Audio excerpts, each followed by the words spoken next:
So today we're going to take a little trip south for those of us in the US and Canada.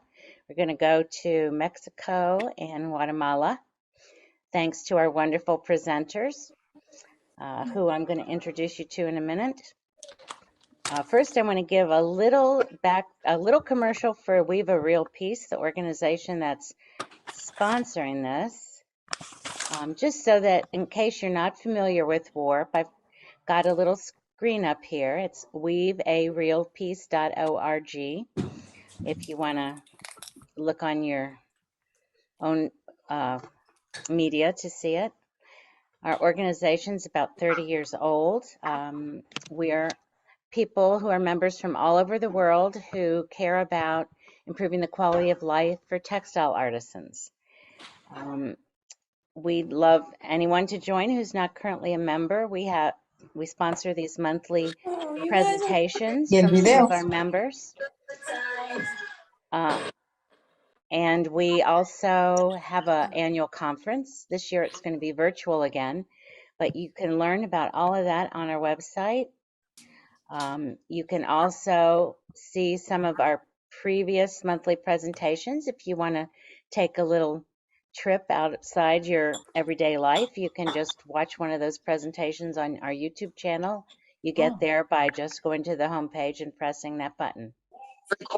Let's see what else we have. Go for that, okay?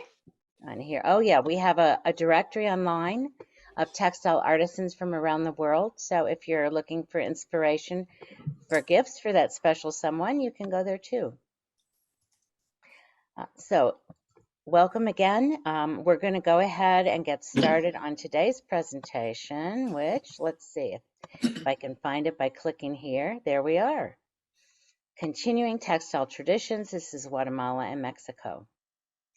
And our presenters today are going to be Elena, Allison, and Andrea. And Kelsey, I can't remember what order we decided to go in. Do you remember?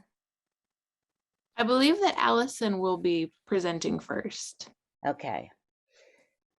So I'm not going to try to pronounce the location of the organization that Allison's been with for the last 9 years, but I'll leave that to her. I believe the organization is pronounced Yabal. Is that right? Yabal. Yes. Yabal. Yeah. Okay. So she's going to tell us about what she's been doing for the last 9 years. She's now working as administrative manager for the U.S. board of UPAVIM. So I don't think we're going to hear about UPAVIM today. We have in the past, I know, but we look forward to your presentation. So I'm going to stop sharing and turn it over to you. Great.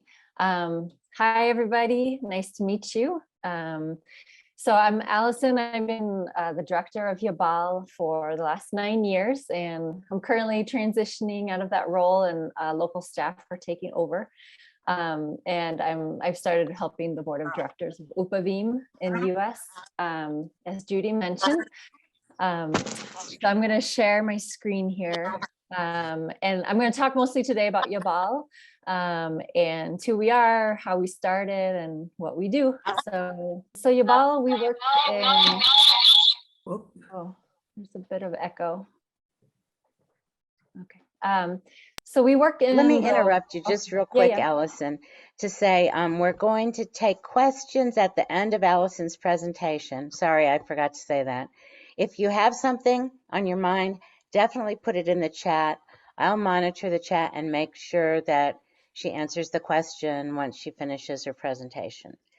Also, if you haven't already done so, would you please mute yourself? There are funny echoes and noises that happen when you're unmuted, and we might end up hearing about your breakfast or your supper plans or something we don't really need to know. So please mute yourself if you haven't already. All right, thank you. Back to you, Allison. Don't touch it. Okay, great. So we're located in the Western Highlands of Guatemala.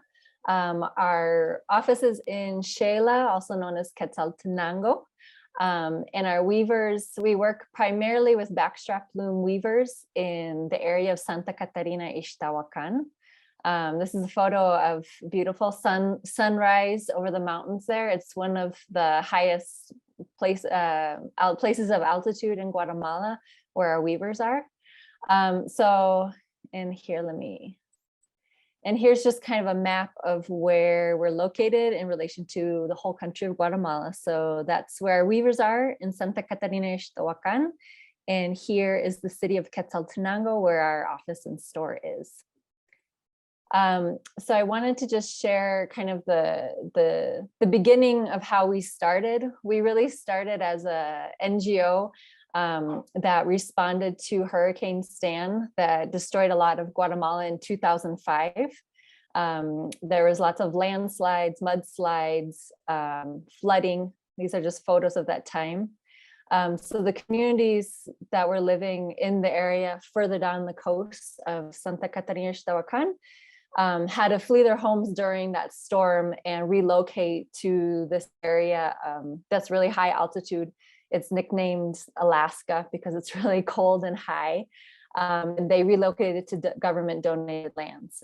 They're traditionally from the coast, so warmer tropical areas. They were subsistence farmers. They grew bananas and coffee and a lot of their own food. And they relocated to an area that was donated by the government, that they were just given plots of land for their houses, no farmland. It was very cold, no materials to have houses. So they basically, you can see in the photo on the bottom, we're living in make do shacks and with whatever materials or clothing they were able to bring with them. So Yabal began really in that time because people that were living in the city of Xela heard about the community of Pacutama. Wait 1 second. I know. Sorry, 1 second here. It's going too fast. And started bringing donations and food and medicine to help the communities. And that's how Yabal started, was really to accompany these two communities as they relocated, helping them with food and emergency supplies and medicines, and then clothing, blankets, educational materials and programming for the kids there. And really was focused on accompanying them as they made their new home in this area.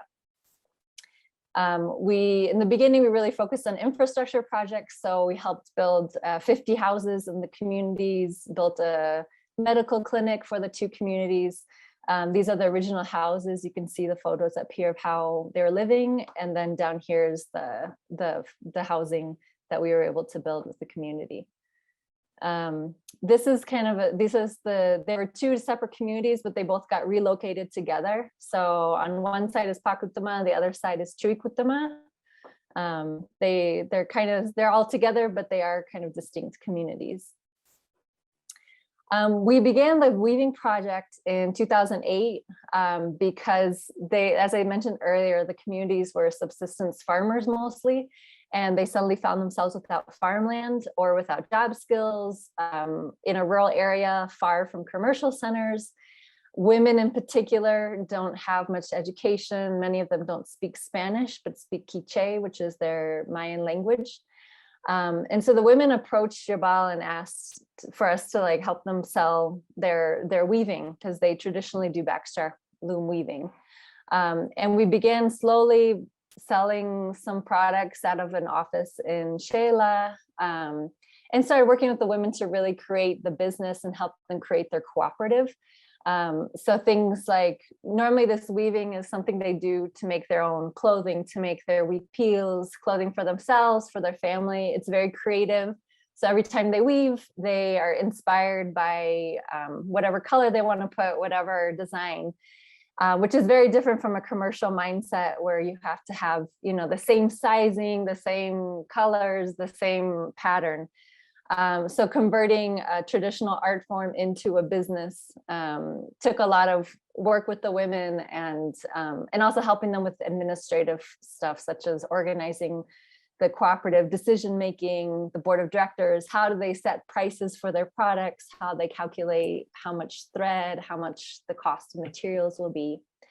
So that was the beginning. So we opened up in 2010 the official Uball Handicraft store.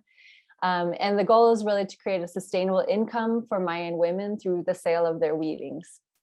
Our main goal was to create jobs because that's the main need in the communities. It's still a big need.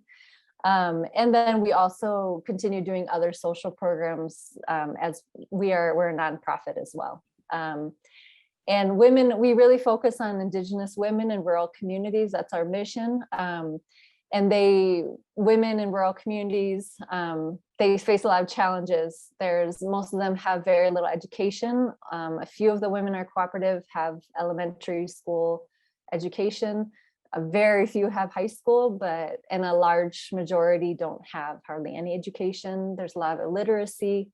Most of the language is a barrier. Most of them only speak Quiche. Also, as women, they're expected to, most of them are mothers. They have a huge burden of taking care of all the tasks at home, washing clothes, cooking, looking for firewood, taking care of the kids. And then just general racism, there's against indigenous population in Guatemala, and sexism, the machismo culture. And then they're really isolated, so they really don't have a lot of opportunities around them. So all these things are challenges that the women face and that we as an organization try to address. These are some of the traditional huipiles that the women make from Santa Catarina Ixtahuacan. It's a very geometric style of weaving, and it's very unique. It's similar. A lot of people might know of Nahuala. For people that are familiar with Guatemala, Nahuala is also, they have very similar weaving tradition. They're next door to Santa Catarina. And these are just some more different designs that the women do that are all traditional weaving. This is our main cooperative from Pacutama and Chuicutama that we started with. We started with 8 women, and now we have 44 women in our main cooperative. And these are some of the products that the women that we sell. So with them, it's always for designs, we do a combination of traditional styles from the women, traditional weaving patterns, and we modify it for a more US or European market, modifying colors, but we always try to do a collaboration. So the women, we start with a design that they do, and then we modify colors or sizing to create kind of a product that's a mix between traditional and modern. The other cooperative we work with is from Chua Cruz in the area of Solola. They are another group. There are 13 women. They're backstrap loom weavers as well. And we work with them to make shawls and scarves with rayon thread, so very silky, fine woven scarves. And then the third group of artisans that we work with and that we support are from Tango. When we opened up the store, we had a connection with this family, the Alvarado family, that they're from Tango, and they've been practicing wool weaving traditions for over 5 generations. It's a pretty amazing tradition, and they also needed help connecting their products to an international and local market. So we brought them into the project.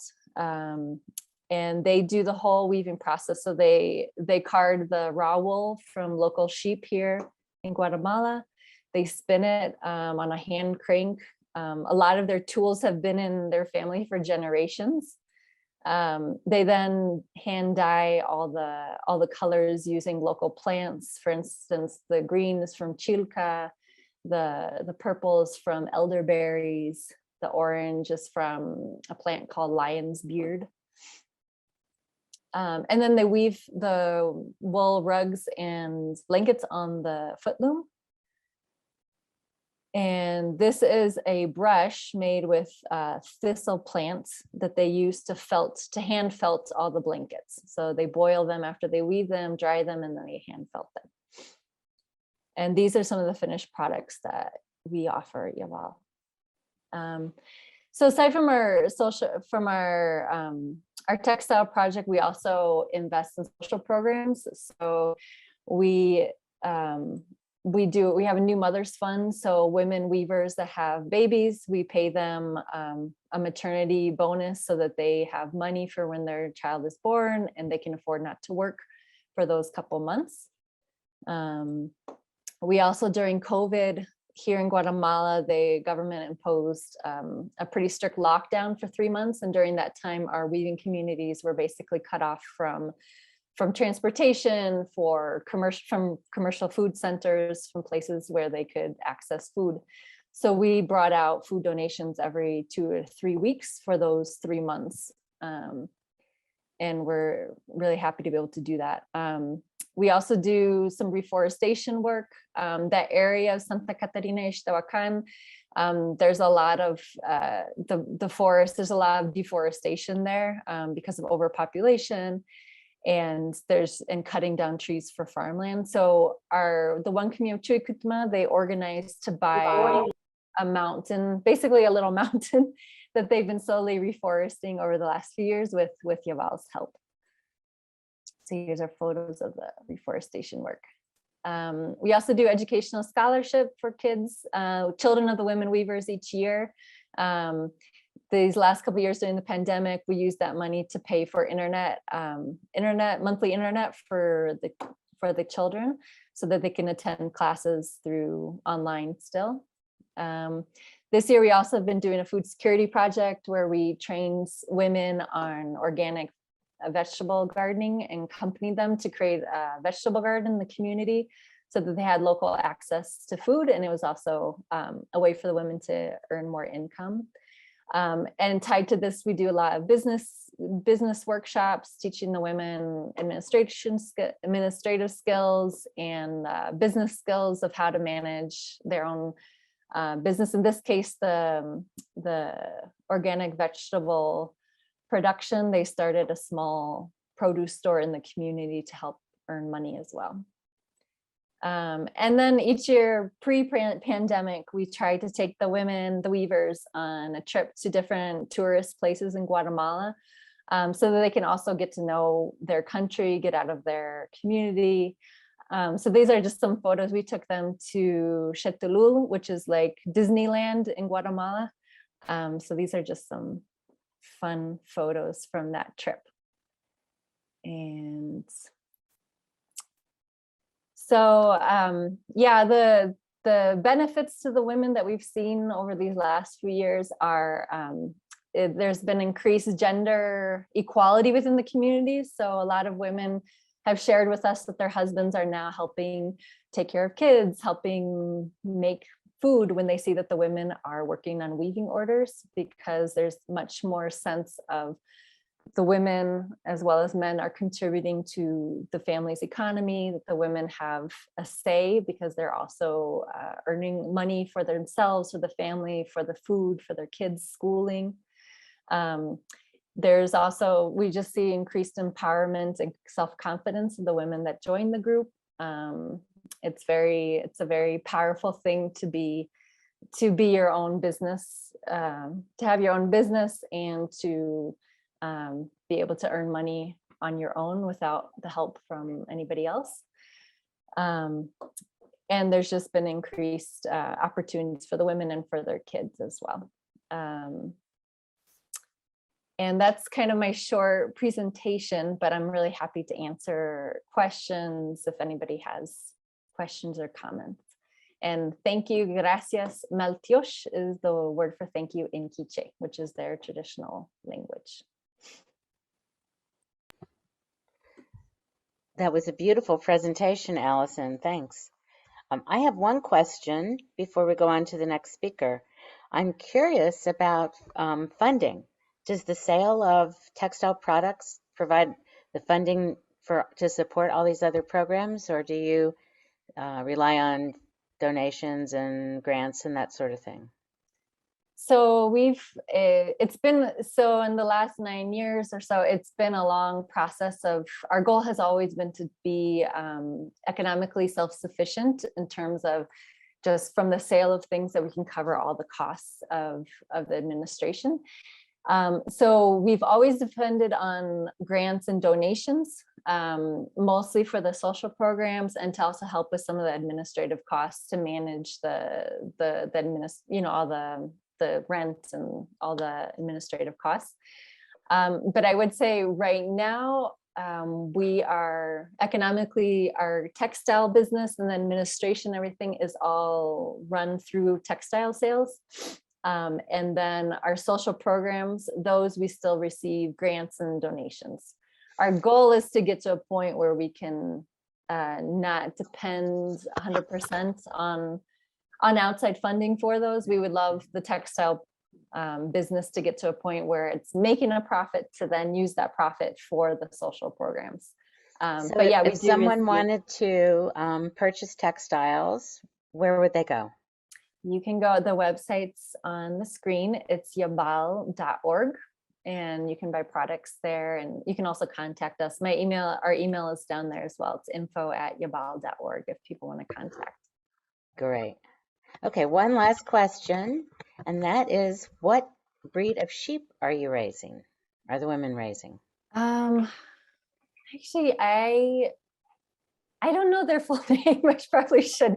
They're local sheep here. There's only kind of I think there's one. I think they're merino, but I don't know. I've never really investigated what the sheep breed is. Well, it's a small thing unless you're a spinner, probably, and then it's a big thing. I'm sure the spinners like to know these. I happen to be a spinner, so I don't know about Kathy, but I'm always curious about that too. There's only really one breed here available, so I had heard that there was a project. There's a project in another part where they were trying to raise llamas for a while, but that didn't really work out. So aside from that, I've only heard of the one type of sheep, but I'm gonna okay. Here's Angela Fishman says they call them merino churro, I believe. So it's probably a cross between churro, which is probably a hardy highlands coarser breed, and merino, which is a finer breed. Angela said she worked with Seeds of Help, which is near Huehe. How did I do in the pronunciation? Near where I'm looking there. Huehuetenango. In Huehuetenango, yeah. Sorry, but I try. I always try, even if I don't get it right. Okay, well, thank you, Allison. We're going to have questions for the entire panel later on this hour, but for now, we're going to go on to our next presenter, and I believe that would be Elena. Is that right? Elena Laswick? Yeah, I'm also located in Guatemala, so we're going to do the other, since I'm also here, we're going to continue with me, and then we'll jump over to Mexico, I think is the plan. Very good. So hello, everyone. Thank you for coming and turning on your cameras. It's nice to actually see faces on Zoom. My name is Elena Laswick, and I'm the founder and manager of a small social slow fashion brand called Ixil Collective, which is spelled Ixil. I'm actually joining today from the Maya Ixil region of Guatemala in Neba, if anyone's familiar with Guatemala. It's in the Quiche region. And I will go ahead and start sharing my screen to show you how you spell Ixil. So it's Ixil. And here's a map of where, so I'm actually joining from here, this little dot. And Ixil is not only a Maya language, but it's a culture with a unique, with a shared past and textile tradition. And it's also this region of Guatemala in these three colors here. So it's composed of Neba, which is in green, Chahul in red, and Quetzal in yellow. I primarily work in this yellow region, Quetzal, and Ixil is only one of the 21 Maya languages spoken today in Guatemala. There's about 200,000 native speakers. In comparison, Guatemala's current population is around 18 million, so it is a very small subset of Guatemala. And there's 340 municipalities or kind of districts or states in Guatemala, and this is only 3 of those 340.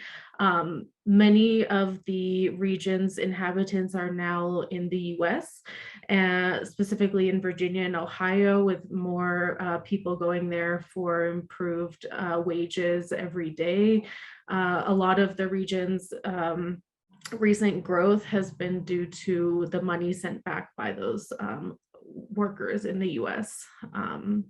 And then while there is a distinct culture, the Ixil people have been here since about 2000 BC. So the culture, unlike with Allison's group, who's just been relocated, the Ixil people have been here since long before colonization. And even though they do share the same Maya Ixil language, each of the 3 municipalities actually speaks a slightly different dialect, and they sometimes, make it seem like it's really distinct and they can't possibly understand each other.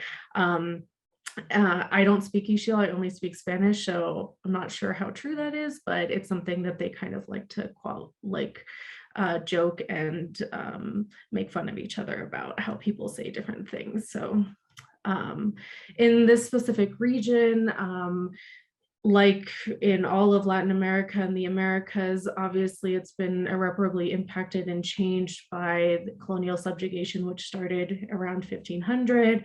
And of course, there was an uprising, and one of the presidents of the first democratically elected president of Guatemala tried to implement land reforms where he basically took primarily land that was owned by the United Fruit Company, which was a bunch of higher ups in DC, and redistributed it to peasant farmers. And the US did not like this. The US instituted a dictator in Guatemala, and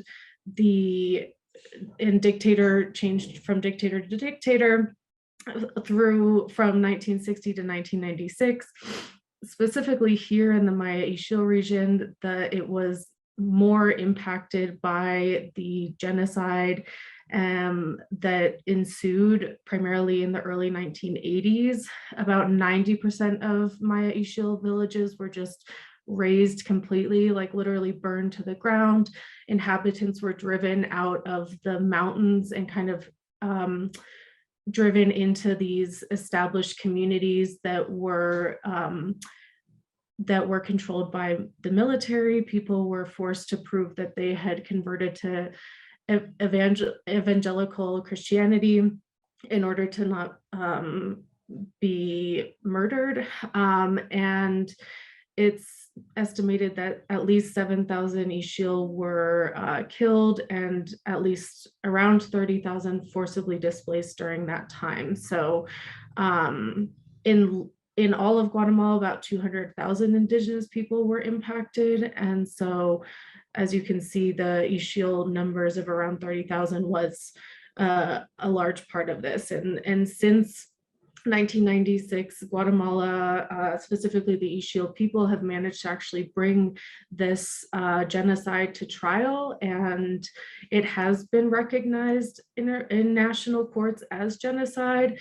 Then that decision was overturned and it was retried, and it's been a very turbulent matter of trying to seek justice and reparations for this recent trauma. So this is actually a sign right outside of the courthouse here in Neba during one of the recent retrials of 2 of the dictators who were in charge of this genocide, or largely responsible for the genocide. This was taken in 2018, and now the main person seen to be behind the the genocide has actually passed away, unfortunately, before anything happened, and his daughter continues to run for president almost every election cycle. So anyways, of course, a lot of times we refer to Textiles as the book that the colonists could not burn, and luckily part of the tradition to survive all of this trauma and everything that's happened in the Ixil region is, of course, the unique textile traditions of each of the 3 municipalities. So you'll notice here that they're quite different styles. And on the left here, we have the style from Chahul with these really big patterns, and that's a woman holding up one of the traditional weepeels of the region. You'll see it has kind of 4 large patterns across the front, and then it has the what would fall over your kind of shoulders and arms is also decorated, and then it's largely just plain. In Neba, the motifs get slightly smaller. They're kind of medium-sized motifs, and usually you have several rows of them.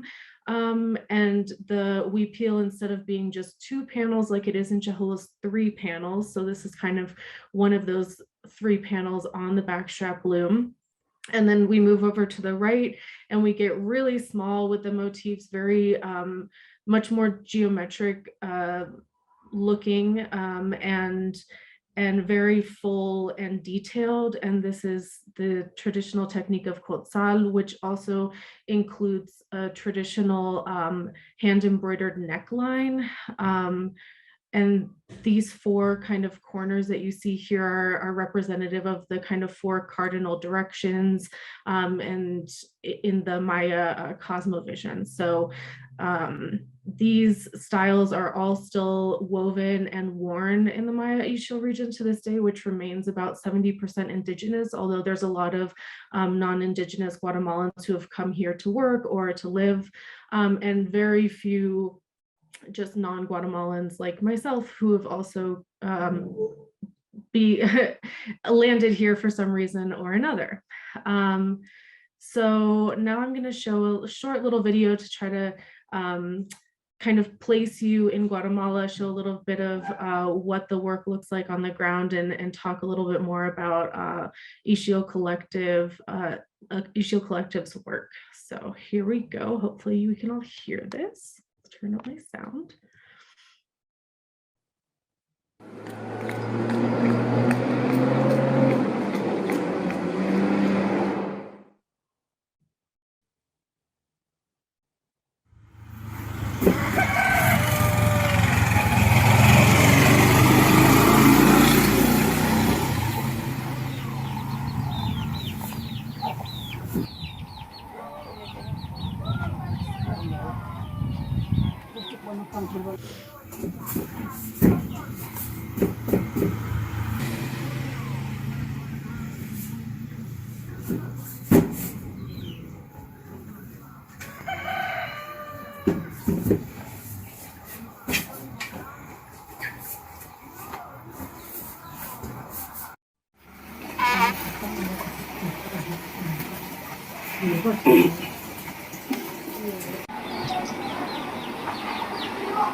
So you could see a little bit of the work happening there. And I actually came to the Maya Ixil region in 2015 to work with a local social business. And when I stopped working there, I felt really connected to the place. I wanted to find a way to stay, but to be doing a job that I felt like I wasn't taking a job away from any locals. And I started getting involved in textiles and interviewing cooperatives to see, you know, how I could potentially be of service.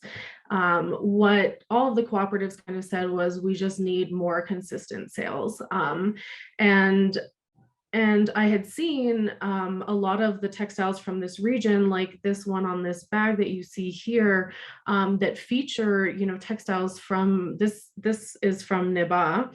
And a lot of these, leave the region and end up on products like this, in places that are heavily trafficked by tourists, like in Antigua, Guatemala, or at Lake Atitlan in Guatemala, where there's a lot of tourism, and of course, people who visit, they don't know how to identify, they don't understand kind of that each textile it comes from a specific region, and there's not a lot of necessarily interest in who the weaver is or fair trade practices. People kind of can't be expected to do all of that homework, beforehand if they've just kind of landed in Guatemala.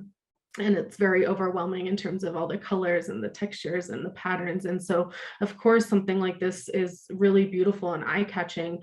But what I was noticing was that all of the weaving, specifically from the Maya Ixil region, because there's no major, source of tourism to the region. No one is coming here buying textiles straight from the maker like they are in some of the other highly trafficked regions.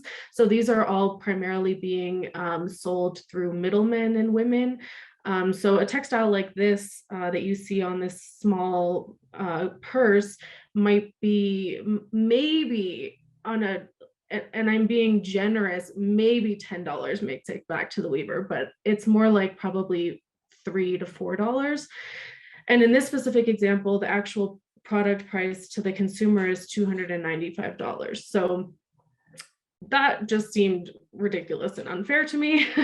And that's why I started kind of meeting with cooperatives to see how they were potentially either connected or not connected to these, makers like this, or producers like this of finished products that were, more marketed for export or marketed to tourists or to an international crowd. And really, there wasn't any sustained way of doing this. So that's why I started Ixil Collective. I really initially had wanted to just be kind of another middle person, but connecting fair trade businesses and brands to weavers here in the Maya Ixil region of Guatemala, kind of trying to get people to make their products here, and pay fair wages, give the proper recognition and compensation to the weavers. And in order to do that, I kind of needed to show what were the patterns, what could be made, that we can make things consistently to the right size, etc. And in the process of doing that, I kind of ended up with a brand on accident. So this is called Ixil Collective. And my goal really remains just to increase recognition and compensation for Maya Ixil artisans. So that's why all of the designs that you'll see on the website are based on traditional Ixil dress and motifs, like what you heard Allison talking about with Yabal. The designs are really taken from the traditional dress and modified, to be a specific size, dimension, color, just to appeal more to European and United Statesian taste or style. And all of the products that you'll find are made in Chahuo, Cotzal, and Neva here in the Quiche region of Guatemala. So we work to establish transparent and accountable relationships with artisans. I always commission all the products new. They're never upcycled, so they're never like taken from a weave peel and cut up and remade into something else. They're always sold as they're always woven to be a specific product and then sold as that product, because I find that it's very important that the women, kind of know what they're weaving. Like, okay, this is going to be a pillow. I'm making a pillow, not like I'm making a shirt for my daughter and it's going to get cut up and put on a shoe. And of course, fair wages are really important. I work principally with one cooperative, and I either meet or exceed their established pricing. You'll see on the site as well that each artisan and the town in which the product was made is always cited. And, of course, like all brands, have to educate about fair trade and kind of explain why the prices are what they are. And, doing presentations like this is, of course, part of the job. And it's a delight to meet everyone. I'm actually one of the newest board members of Weave a Real Piece. I'm our token, I like to call myself the token young member. So yeah, so getting involved in things like warp. So here's where you can find me. And I also wanted to mention that actually, because of the pandemic, I actually only launched Ixil Collective at the end of 2019, and then COVID happened, and it really disrupted my plan for how I was going to promote the work of these artisans. And luckily, because of the lack of kind of access to be able to work directly with artisans in this region, I've been really lucky to be contacted by several brands and other makers that have commissioned private label production. So actually now a lot of what I do is more private label production, which is why my website right now, which we can go to just so that you can see, it's ixilcollective.org. A lot of the products that I have on the site right now, I've bought from local cooperatives and just photographed them and brought them to the US and just made them accessible to people. So, but the other thing that I do is instead of focusing so much on production of specific products for my own brand, I produce things for other people.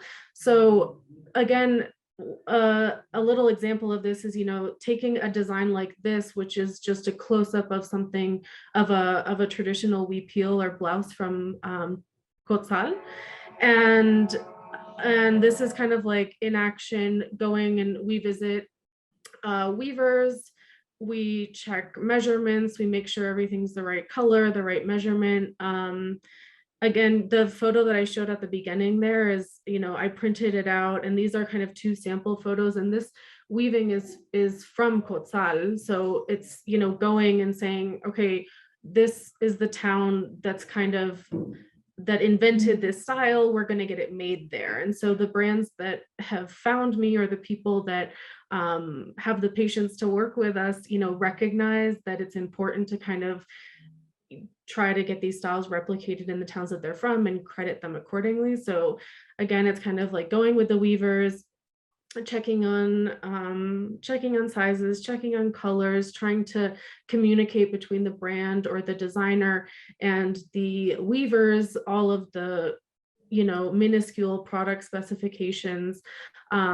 This is the manager and kind of head honcho of the cooperative that I work with in Quetzal. And so a lot of the weavers feel much more comfortable speaking Ixil.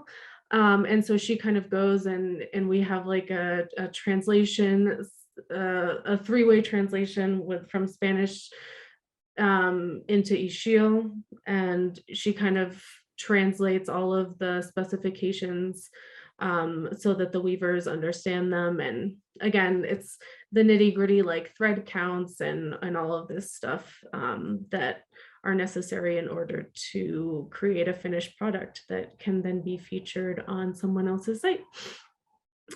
Here we're making a small paper, I don't know what it's called, something that so that the size, we can check the size of the product against the size of the weaving. And because this is all woven, hand woven on the backstrap loom, and it's brocaded, it's really important to be there while they're starting the weaving to make sure that it's the right size and that they're starting with the right colors, because it can't be undone later.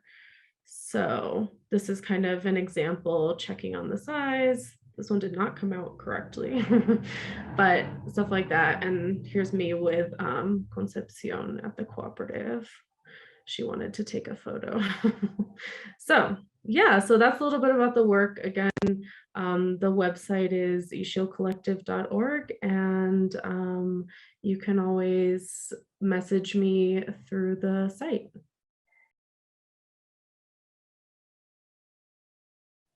Judy, you're muted. Just see that. Thanks a lot, Elena. That was terrific. And I'm glad you mentioned that you're a WARP board member.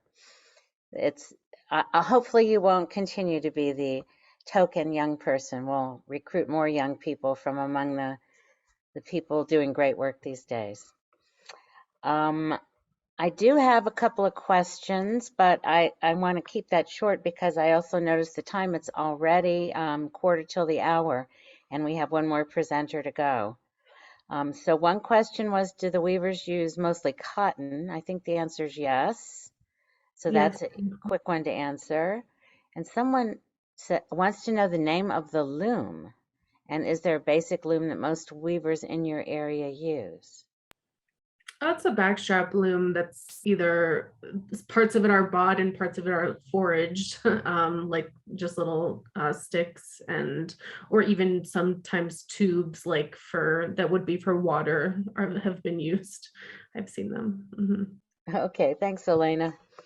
All right, our last presentation is about an organization called SIDA, and we have both Andrea and Hannah who will talk about it and tell you about their textiles and programs in Mexico. So Andrea, are you going to go first? Yeah, thanks Judy and Sure. Kelsey for the opportunity to share our work and the textile tradition in Hidalgo, Mexico. I'm gonna share my screen.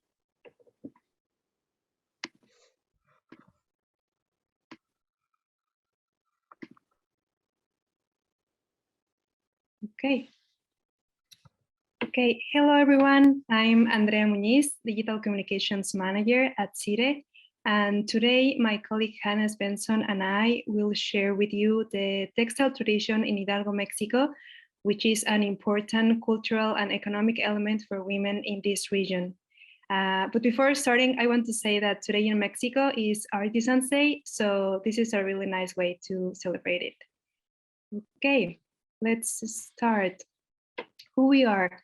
Hannah and I are part of CIDE's team. CIDE's name comes from the words psychology and human rights in Spanish, which is Psicología y Derechos Humanos.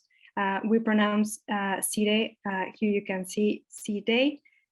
We are a grassroots organization based in the state of Hidalgo, Mexico, and our work trains and supports women in rural Mexico as leaders to build more just communities and sustainable futures. We primarily work in the Otomí-Tepehua region of the remote Sierra Madre Mountains, one of 3 indigenous zones in the state of Hidalgo. And this region is home to 3 indigenous groups, the Otomí, Nahua, and Tepehua people, with whom we primarily work. Now, why work with women? Women of the Otomí-Tepehua region face major challenges of social, economic, and gender inequality. And to give you some data, in education, women average a 4th grade education and over 3% are illiterate. In technology access, 0.01% of homes have a computer, and most have limited electricity, phone signal, and internet. And in a survey of female women partners, 95% of them relate that they confront violence in their homes and schools and face discrimination in their communities for being women and or indigenous. Women are not traditionally recognized as problem solvers or income generators, but we know women are change enactors and capable of generating major social impact. The women of the Otomí-Tepehua region are great artisans and producers. In the crafts, we can find embroiderers, weavers, carpenters, potters, and also many of them are producers of cocoa, coffee, and fruit liqueurs. In the textile heritage, women have learned the traditional techniques from generation to generation as part of their heritage, but also as a source of income for themselves and their families. Here we have a quote that we wanted to share with you. This quote is from Janet Santos. She's CIDE's cooperative consultant, and she's also a founding member of the Handicraft Co-op. She shared with us during an interview that the Tenangos not only have a cultural importance and an economic importance, since the families in the region are able to afford their basic needs through embroidery. And we also wanted to give you a detailed look at the traditional embroidery of Tango. They are embroideries that represent amorphous animals and efficient stitch that saves a lot of thread. And as you can see, both sides of the fabric are so beautifully crafted that even the back of the embroidery could be considered the main embroidery. So this is the back, and then I flipped it, and that's like the embroidery, principal embroidery. Okay, so CIDE's work empowers women to lead change in their communities, to be the leaders and business women they are, and are seen by peers as having an impactful voice in their communities. Here you can see our most recent programs and initiatives that we designed based on the demands and needs that women have. I'm going to introduce each of them now, and then my colleague Hannah will share some details. In 2021, we launched the social enterprise Bordamos Juntos, that means we embroider together.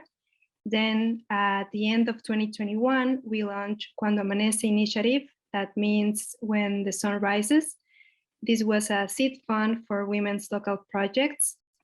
And this year we started with two really ambitious programs. One of them is Sierra Madre Network, which seeks to create a network of women-led cooperatives. And the other one is Tech para Todos, Tech for All. And this is an education and tech program. And now I'm leaving you with my colleague Hannah.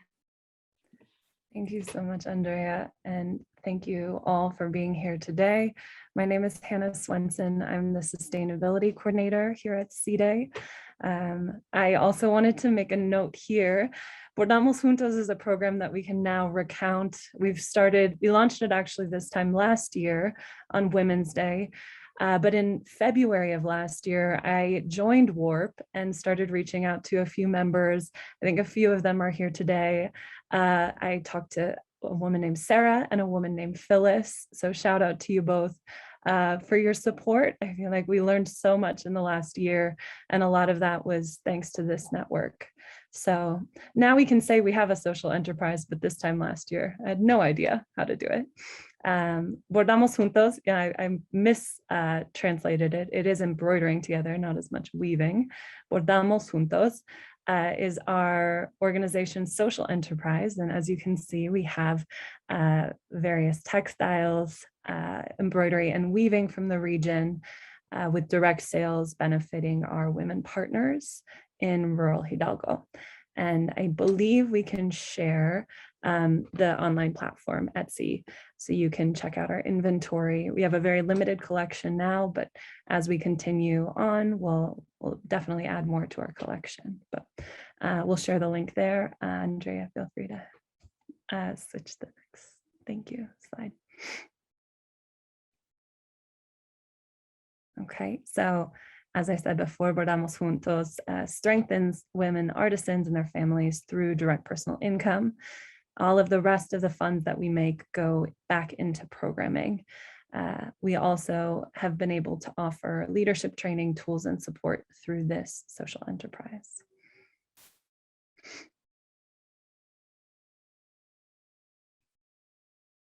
In the middle of last year, we started Cuando Amanece, which translates to When the Sun Rises, as our community impact seed fund. And this was an opportunity for women in over 20 different communities in rural areas throughout Hidalgo to mobilize and serve as community leaders. What kind of impact could they make in their own communities based on what they saw as necessities? So in some cases, funds were invested to support dying traditions. You'll see in the upper left-hand corner, women that were working to bring back traditions with clay pottery. On the upper right hand, a women's group opened a nail salon and haircutting salon in their community. Also the opportunity to do animal husbandry and food production. community gardens, and other textile investments there.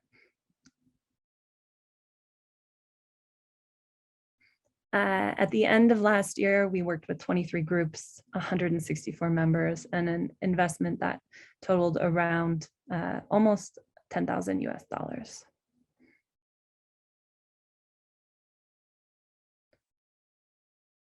And this year, as Andrea was explaining, we have a very ambitious 3-year cooperative incubation program.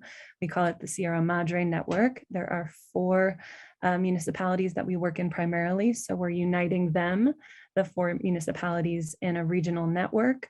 And we're looking at 3 different levels of impact. Obviously, personal impact, where you can really create sustainable change, is through personal impact. Then we also talk about community impact, leading to a paradigm shift in the region towards more social, economic, and gender equality, and to sell local products at fair prices. That brings us to the end of our presentation. These are the ways that you can contact our organization. You can reach out to Andrea and I directly. We would love to connect. I also wanted to note that while the cooperative process is 3 years, we've really started this year with the foundation of education, again, personal development and cooperative development. But by year 2, or hopefully by the end of this year, we are beginning to pursue opportunities with wholesalers. We're already working with a designer based in Mexico City to be able to find sustainable outlets for these women to continue to produce and generate income. Thank you so much. I'll share the Etsy link with you now if it hasn't already been shared. Thank you, Hannah. Oops. Yes, I'm back. I'm unmuted temporarily. I am going to ask all of the presenters to unmute themselves because we do have a question or two, and there might be others. I know we're a little almost at the end of our time, but I think we'll go for another 5 or 10 minutes, depending on how many questions there are. The first one was directed to Allison, but I think the others might have us want to answer something similar. The question was, how did the program in Yabal get its initial funding? Well, Yabal was originally started by people living in the city of Quetzaltenango at the time. So it was a combination of foreigners. There was a woman from Holland, as well as another Guatemalan. So it was the Guatemalan and foreigners that were living here in Quetzaltenango that formed it. It's had a couple different people over the years, but I came on about 9 years ago.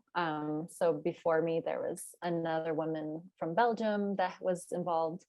So it's kind of had different stages, but it was originally started by a mixture of foreigners and Guatemalans, and the community as well. So in our board of directors, we have women from the Weaving Cooperative. So it's always been very, very close with the women. And our funding specifically, we started with help from a municipality in Belgium, which one of the founders, she was from Belgium, and so she was able to connect, and that would help the funds to start the project. Yeah. But there were no government relief funds? No, from the Guatemalan government, no. The government, they donate the land, but aside from that, the Guatemalan government isn't very good-hearted and honest a lot of times. Well, those of us who live in the U.S. and Canada also, I think we have a little bit different government attitude about emergency relief. So I think that's a good question for people to know. It's not that way everywhere in the world. No, definitely not here in Guatemala, I'd say. Anyone else want to share information about funding for the startup of your organizations? I can give you a little bit of the history quickly about CDE, from what I understand. So 15 years ago, the organization began strictly on government funding. It was organized, it was started by a group of women in the region, and they were able to get annual funds by applying for convocatorias or calls for funding through the Mexican government. But those opportunities have really slipped in the last years. And it's not the most sustainable way to run an organization, because they would get the funds, spend the funds, have to hustle for the funds every year. And so being able to generate sustainable impact is just not as feasible that way. So now, and over the last several years, we've been able to bolster the efforts of CIDE through non-governmental funds, foundations, international aid, and definitely through crowdfunding efforts. We have a global giving campaign that probably got us, leveled us all the way out of that model, which is a big deal. And the fight continues, of course, to become a sustainable organization. Yeah. But that's our story. Yeah, thank you. So Elena, how about you? Are you bootstrapping it? Yeah, I mean, since my project is a lot smaller, it was largely just it was self-funded and also crowd-funded. So that was the just initial startup fund. And then a lot of, because I, have been able to just sell the textiles that I buy from the co-ops, a lot of it has just, it does have to be sustained on textile sales. So it's definitely not my main source of income, but it is working just with textile sales alone at this time. Yeah. Oh, very good. Okay, beautiful work, fabulous, very professional presentations. We are all inspired. If you haven't been watching the chat, you should look at it, because it's all about how wonderful these stories and your work have made us feel today and into the future. So thank you very much, and have a wonderful rest of your weekend.